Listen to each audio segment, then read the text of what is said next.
अब हम बात करेंगे देशी राज्यों के प्रति कंपनी ने क्या नीति अपनाई। तो हम देशी राज्यों के प्रति जो कंपनी ने 1757 से 1857 तक जो नीति अपनाई थी उसे हम दो भागों में विभाजित कर सकते हैं।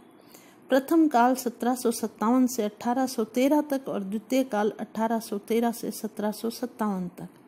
प्रथम काल 1757 से 1813 तक जो था उसमें कंपनी ने देशी राज्यों के प्रति दो प्रकार की नीति अपनाई। पहली अहस्तक्षेप की नीति, जिसमें वो सबसे पहले देखती है कि इस काल में कंपनी देशी राज्यों को परास्त करके उनको सुरक्षा प्रदान करने में सक्षम नहीं थी, तो कंपनी इस काल में घेरा डालने, अधीन किए गए राज्यों को चारों ओर से सुरक्षित रखने और उनके लिए अनेक कदम उठाती है। हम देखते हैं कि सबसे पहले वो इलाहाबाद की संधि के तहत पूरे अपने बंगाल, बिहार और उड़ीसा का जो कंपनी राज्य था, कंपनी के संरक्षण में जो राज्य था, उसे सुरक्षित बनाने में वो लगी रहती है। फिर वो बंगाल को सुरक्षित राज्य बनाती है। इसके पश्चात इलाहाबाद की संधि के तहत ही अवध के राजा शुजाउद्दौला को मित्र बनाती है। दिल्ली के शाह आलम को पेंशन देकर अपने संरक्षण में ले लिया और मैसूर के सुल्तान के विरुद्ध कर्नाटक को अपना मित्र बना लिया। इस समय इस कंपनी ने अनेक आंतरिक मामलों में न तो हस्तक्षेप किया और न ही अपनी सर्वोच्चता सिद्ध करने की कोशिश की। इस प्रकार हम देखते हैं कि प्रथम काल में अहस्तक्षेप की नीति के तहत उसने अपने जो उसके अंडर में आए हुए राज्य थे उनको सुरक्षित रखने के लिए ही कदम उठाती है।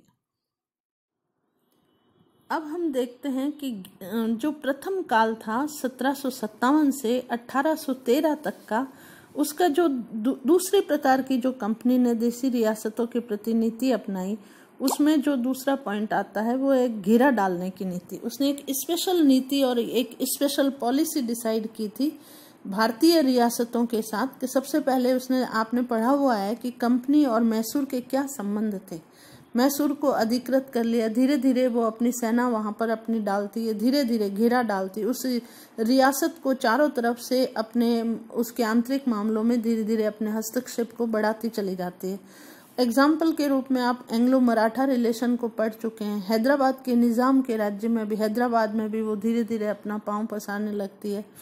अवध का अनेक्सेशन कर लेती है धीरे धीरे। लॉर्ड डलहौजी, वॉरेन हेस्टिंग्स, ये जो जैसे जैसे गवर्नर जनरल्स बदलते जाते हैं वैसे वैसे कंपनी की पॉलिसी अलग अलग तरह की होती रहती है और वहाँ की रियासतों के राजाओं के साथ उनके संबंध अलग अलग तरह से तय होकर मेन मोटो यही रहता है कि कंपनी का प्रशासन में अधिकाधिक हस्तक्षेप हो जाए।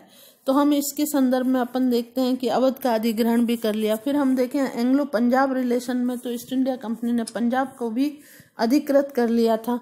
तो इस तरह से हम देखते हैं कि कंपनी जो है मैसूर के राजा, अवध, एंग्लो मराठा रिलेशन, हैदराबाद के निज़ाम का, अवध और पंजाब का एनेक्सेशन, ये घटनाएं स्पष्ट करती है कि कंपनी पड़ोसी देशों के मामलों में भी हस्तक्षेप करने का अधिकार रखती है और उचित अवसर पड़ने पर वह विस्तारवादी नीति भी अपना सकती है। इस नीति के परिणाम परिपालन में दो कमियां थी। ये जो नीति इसने घेरा डालने की अपनाई, इसमें दो कमियां थी इसको पालन करने में। पहला था, कंपनी सैनिक दृष्टि से निर्बल होते हुए भी अपने मित्र देशों को सहायता देने के लिए उद्यत हो जाती थी अथवा सहायता देने के लिए तैयार हो जाती थी। इसके प्रभाव में कई लॉर्ड जो कॉर्नवालिस और टीपू सुल्तान का एग्जाम्पल हम उदाहरण देख सकते हैं। और इसके साथ ही हम ये देखते हैं कि दूसरी ये नीति में इस नीति में ये कमी थी कि कंपनी सरकार को किंग कर्तव्य विमूढ़ बना देती थी।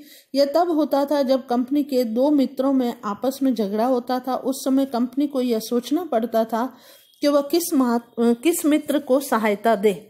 इस तरह से कंपनी किंग कर्तव्य विमूढ़ हो जाती थी और वो कार्य आगे बढ़ने।